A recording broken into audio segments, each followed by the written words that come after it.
A quick note for our listeners. This Radio Parkies presentation is sponsored by YOPN Network and includes people who have been living with Parkinson's for quite some time.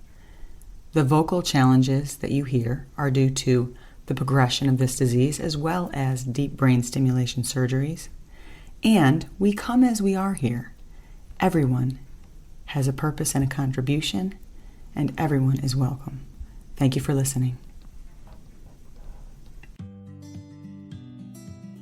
You are unique, active, determined, resilient. You are not your diagnosis, and you are not alone. This is Young Onset Parkinson's Network. We believe young onset Parkinson's disease does not define you. You define it. We are a safe place to learn, connect, and engage within a supportive community that actually gets it, because we've got it too. Welcome to Young Onset Parkinson's Network. Living well starts here. Good evening and welcome to Radio Parkies. I am your host, Mike Qualia. Tonight we have 3 interviews. First up is Matt Vilardebo. Matt lives in South Carolina and he's running for state representative, District SC26. Next up we have Jessica Ackerman. Jessica runs Zoom classes for voice and yoga. She's worked with the PD community for over 20 years. Finally, we have Carol Walton and Stacy Wallstrom of the Parkinson's Alliance. Yes, there is a walk in New York City on Saturday this week, and there'll be a virtual component as well. Each interview runs for 15 to 20 minutes.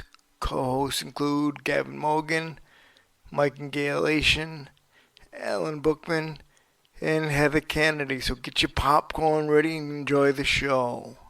First up is Matt Vilardebo. His interview starts right now. I am running for State House of Representatives, District 26, SC 26 is what we call it around here.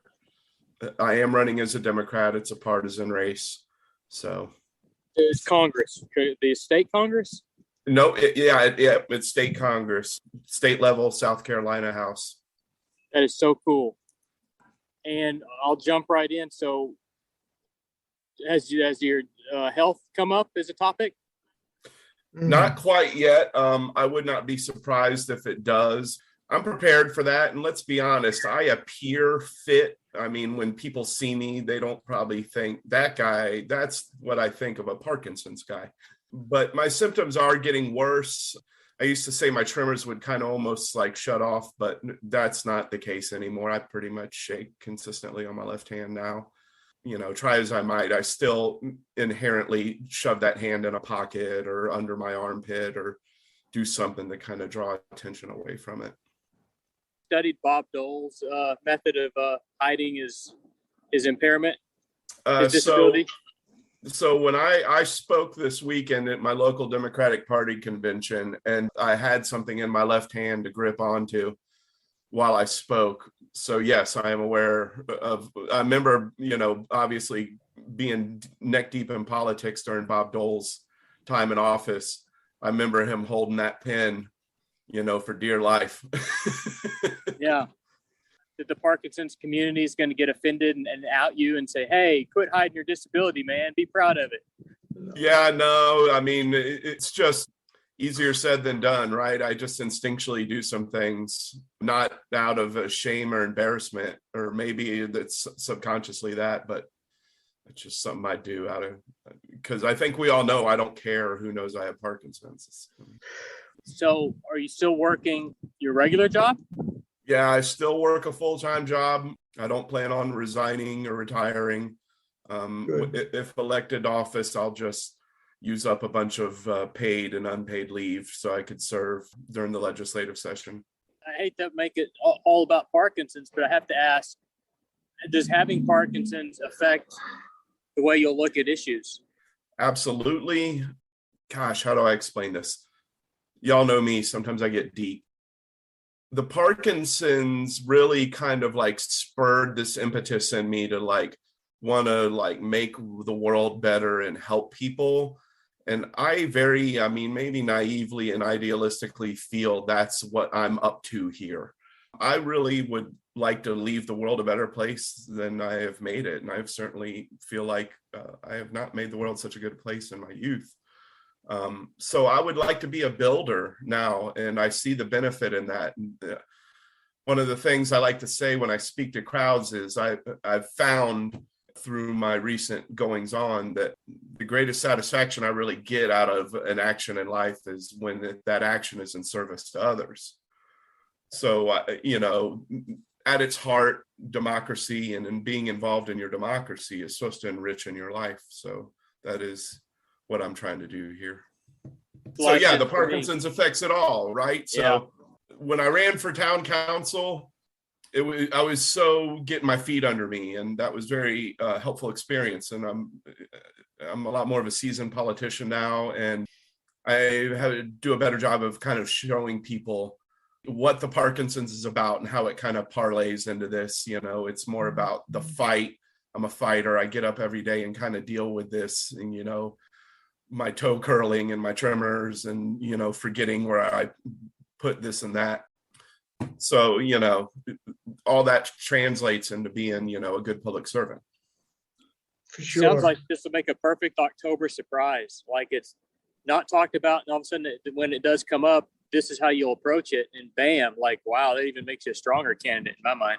I think this is a very winnable race for me. I know that people are predicting the Democrats are going to not do so well in the midterms, but I think this sort of a state level race that I'm running here doesn't fall victim to that federal wave.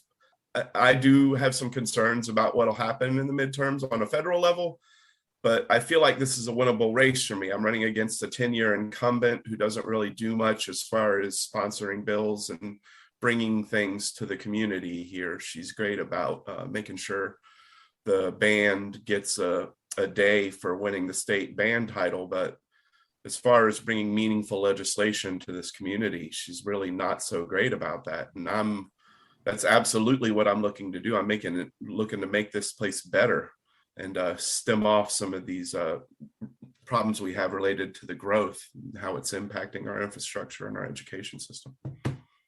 Is your family's in full support of your running for office, Matt? Oh yeah, absolutely. My wife is, my partner in all this. She's going to be heavily involved in the platform as far as the education reforms go, with her being a public school teacher with 20 years experience. So, oh yeah. And the kids are fully supportive. My son's not so interested in being the public face of the campaign, but my daughter, 16, she can't vote, but she's, all about, dad's campaign. So that's really great. So the primary elections are in May, and then the general election would be in November. Yeah, but there is no primary. I'm running unopposed as a Democrat. You are listening to the YOPN podcast. Living well starts here. So in April, I'm going to be doing that Jog 60 program the Parkinson's Foundation is sponsoring. I'm going to do some signature hikes up some mountains here on the East Coast. I'm going to do Mount Mitchell again, and I'm going to hike up a mountain called Grandfather Mountain. I've been speaking with the Wounded Warrior Project. More than likely, one of those will have me with some wounded warriors going up a mountain. One of my close childhood friends, a man named Alan O'Keefe, worked for the Wounded Warrior Project, and he passed away unexpectedly a few months ago. And this was like the guy you want to be. I mean, just a grade A human being. And his loss is massive for a lot of us. So as a way to kind of pay tribute to him and show some respect to our soldiers, I thought it would be a good idea to kind of, bring the Ginger's Parkinson's journey into the fold with the Wounded Warrior Project. And I'm looking forward to seeing that happen. So keep your eyes open. I would expect something concrete on that to happen any day now. You get out of climbing mountains and spending time in the woods and such. Solace, peace, a wise guy not too long ago introduced me to something called meaningful suffering. So that's something I've kind of embraced too. Being out there, I feel like I'm shouldering a burden for a larger group of folk, and the pain I endure out there is worth it. So I get a lot of solace out there. That mountain's there, so why not climb it, right? I've never been one to like look at an obstacle and go, let me walk around that. I think it's tied in with your running for office too, like what you think of obstacles and mountains. And I was going to ask you about the suffering, because I know we've talked about that in the past, and I feel the same way. It's like there's something about suffering. It seems like it takes some amount of suffering to get to where we want to be and to feel the way we want to feel, at least in my case. Can you expand on what suffering in part does for your mentality, for your well-being? So there's a line from a song by a band I like called Mushroom Head. The song is called Solitaire Unraveling, and it's you won't know peace till you find suffering. So I feel like having, whatever you want to call it, physical pain, mental anguish, we tend to like take risk and that put us in those positions. We're not the play it safe types. When you charge in the challenges, when you're the kind of person who like takes on a challenge, there's a great deal of pain that comes with that, because we don't win challenges always, right? We lose quite a bit of them. So achievement doesn't come through just like taking on challenges and you're going to win. Achievement comes through just taking on challenges, period. So with that comes, the loss and the suffering, that the agony of defeat, if you were to quote Wild World of Sports, right? So yeah, I mean, that's really what it means to me. I could go on like really deep on this stuff. So I'm trying to like keep myself reined in a little bit. Matt, I'm not on TikTok much. I'm kind of an out of touch old man. Are you still as popular on TikTok as you started out to be? I would say, yeah, maybe more than ever. It doesn't show in in the people who follow me, but it shows in the views. My videos get consistent 400 to 500 views. Some will even creep into the thousands, which when you consider TikTok, again, you're not on TikTok a lot. So I am not an attractive girl who is doing dances without a bra on. So I get a lot of traffic for like guy coming on talking about Parkinson's. So I'm very proud of the popularity, whatever I get on TikTok. It would be nice to have more followers and things like that, because I'm touching more lives and getting out there and impacting more people. But you can see, like, when newly diagnosed come into the fold, they tend to find us on TikTok or on social media. They tend to find me usually because of all the posting and hashtagging I do. I think I found you just because I started watching Parkinson's videos on TikTok, and you really came across as very likable, very sincere, very honest with what you talked about. Yeah, thank you. I try. I mean, I don't know how. It's always, I had to learn to like accept people telling me what you just told me, because I've always kind of struggled with compliments and positivity directed towards me. I'm trying to be humble, but I'm also trying to be gracious and appreciate that people like what I do and like find inspiration in that. I was just in Tampa a couple of weeks ago visiting with like lifelong friends, and one of them was like, telling me, he said, you inspire me, dude, with the things I see you do now. I mean, a big old tear just welled up in my eye. I was like, dude, you knew me when I was like definitely not inspirational. And to hear you tell me that is just blows my freaking mind. So have you changed, Matt, or are you just finding kind of who you are? Yeah, I would say you're closer. You're onto something there. It's not necessarily that I've changed. I found who I am. I've become a better version of me. And I've always been like good about change and like adapting and making those adaptations you need to make in life to grow and progress. I mean, 20 years ago when my wife and I first got married, we were barely surviving, and now we're thriving, and it's nice. And I would not be where I'm at if I had just stayed stagnant. As a child, were you sort of raised having to overcome things? Where did you learn how to get through adversity? I guess you could say I learned that in childhood, having to deal with adversity. I wasn't an attractive or good-looking kid necessarily, so I was definitely an easy target for bullies. So I had to start to learn to stick up for myself and things like that. I was always kind of odd, and nobody really appreciates the odd kid until you get older, right? Because odd is different. Difference bad. When you're young, you want to conform when you're young, but as you get older, nonconformity is cool. You want to be. So as I got older, the whole Matt Vilardebo routine became a lot more acceptable for a younger crowd, and life got a lot easier. But I'm a guy who graduated college with a political science degree and is working as an engineer. I left the comfort of my family business and stuck out in the world on my own. I left my home to go live and work in Saudi Arabia to move my life ahead. So I would say I'm all about that. I've lived a life of moving past adversity. You are listening to the YOPN podcast.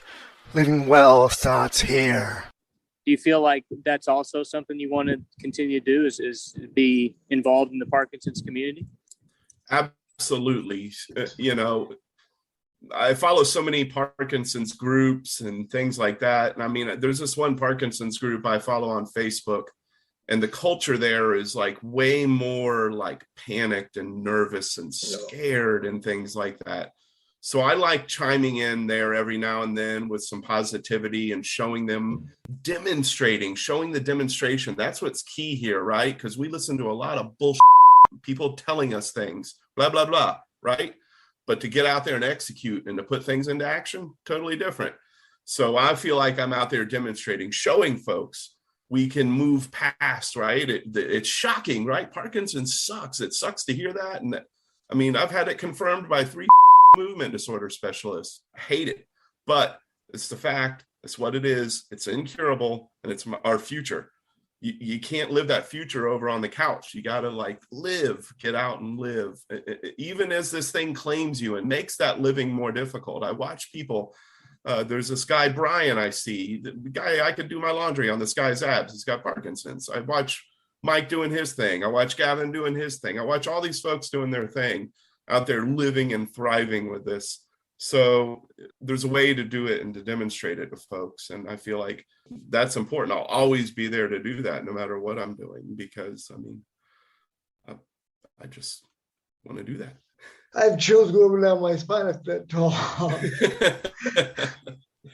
Yeah, I'm wanting to know how I can move to South Carolina. Can I get voting?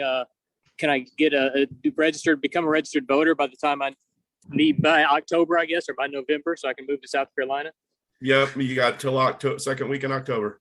Oh, okay, you've already checked that out. Good. I'll talk to. Oh, come on now! What kind of Democrat would I be if I didn't know all the voting rules and regulations? You're smarter than me. I want to ask you a few more non-political questions, if that's okay. Yeah, and real quick, I want to kind of get out before you ask your questions. I keep forgetting. I want to mention. I need money to win. So. Oh yeah. Yeah. PayPal.me/Matt V for FM. I'll remind me to mention that a few more times. But if folks listening would like to contribute financially, that's where you go do it. Please. This is a machine, and the machine needs fuel, and money is fuel. So anyway, Gavin, go for it. How much exercise are you getting these days? Not as much as I used to be honest with you. Winter really did me in. We got a lot of snow here, unfortunately. And man, I don't know what it is about that snow. It just, you don't want to go out and do a thing. I probably put on gained back about 7 of the 60 pounds I've lost, which isn't so bad, but I notice it, and it's activity levels increasing. I'm getting back up to, getting in at least 10,000 steps a day. And I'm going to start this weekend. I'm planning on doing a 12-mile hike just to get prepared to do some things in April. First weekend in April, we have this big trail run and hike here in Fort Mill called the Blue Star Blitz. I'll be doing that. as part of the Jog 60 for the Parkinson's Foundation. I'm gonna explain what the Jog 60 is. Okay, so Jog 60 is, or you can just call it Exercise 60, but Jog 60 is folks sign up for the fundraiser and they commit to doing 60 miles for the month of April, just a month. I know for guys like me and some others, 60 is a weekend, but it's a way to get people with Parkinson's, their loved ones. That's the one thing I'm seeing a lot of. So as a Parkinson's ambassador for the Parkinson's Foundation, I'm like involved in the program. So as a member, I see all these folks coming in supporting family members. And I mean, that's like super touching for me because that's the one thing I don't get is a ton of familiar support. I got my wife and kids and a couple select family members, but in large part, my family isn't really there for me for this. So it's really touching when I get to see people getting to do that. So it's almost like like a lot of people, some people have discovered this. It's almost like a medicine for Parkinson's and its purpose. It's finding a strong reason to get up in the morning, which you clearly have. So when you hear a lot, you hear, stay away from stress, and stress is a killer and all these things. It's true. Talk about the balance or the fine line between stress and purpose. So like for me, I manage stress pretty well. I would say if you were to like apples to apple, I think if you were to like lay out and do like a comparison, most people couldn't like compete with the level of stress I keep up with. So I'm made from sterner stuff, if you will. It's just my lot in life. I'm meant to bear these burdens and I do a good job of it. It doesn't bring me down, but I know my limits now, right? I know that my limits have changed. The wall has moved. So there's TikToks, there's videos. I think Gavin and I have personally spoken about this. No more running into the wall. I know where the wall is. I'm going to stop clear of it. So there's the purpose, right? Nobody wants me to like run full force into a wall in the name of meaningful suffering and like Parkinson's awareness. That's pointless. So, there's my purpose is to like show folks, but like do it in a meaningful way and in a way that like shows I care about myself as much as I care about others. Too much, of the stress and taking things on oneself can lead to a purposeless life. You're like chasing stress almost. It's just real inspirational to see what you're doing. And one of my biggest motivations, I guess, is showing my kids the right way that I want to live, because their inheritance is not going to be what they thought it would be. Their inheritance is going to be an example of how to live. And that's not what they wanted, but that's what they're going to get. And I see you doing the exact same thing. And I love what you're doing. That's why I want to be a part of your campaign in however I can, because, it's a campaign of some political issues, a campaign on health, I suppose, and what you're doing with Parkinson's, but it's really a campaign to me on the way someone should best live their life. And you're such a it doesn't strike me as politics whatsoever. And I can't tell you what a breath of fresh air that is. So thank you for what you're doing. I know you're not doing it to be thanked. God bless. And man, climbing the mountains, the same thing. It's all the same. They're all mountains you're going to conquer. I mean, listen, I am no ideologue here. I mean, am I a registered Democrat and running as a Democrat? Yes. But I'm not up here like thumping my chest, like bringing the Joe Biden agenda down everybody's throat. I feel like I have a common sense approach to life, and I have a common sense approach to this campaign. I'm just, like I said, this is a well-intended campaign I'm running. I'm looking to make life better for all the folks of Fort Mill. When I'm elected, I don't plan on just representing the Democrats who live here or the people with Parkinson's. I plan on being a representative for the people of Fort Mill. So if your listeners want to help, head to paypal.me/MattV4FM and donate some money. What was that again, Matt? It is paypal.me/MattV4FM. The word 4, not the number 4.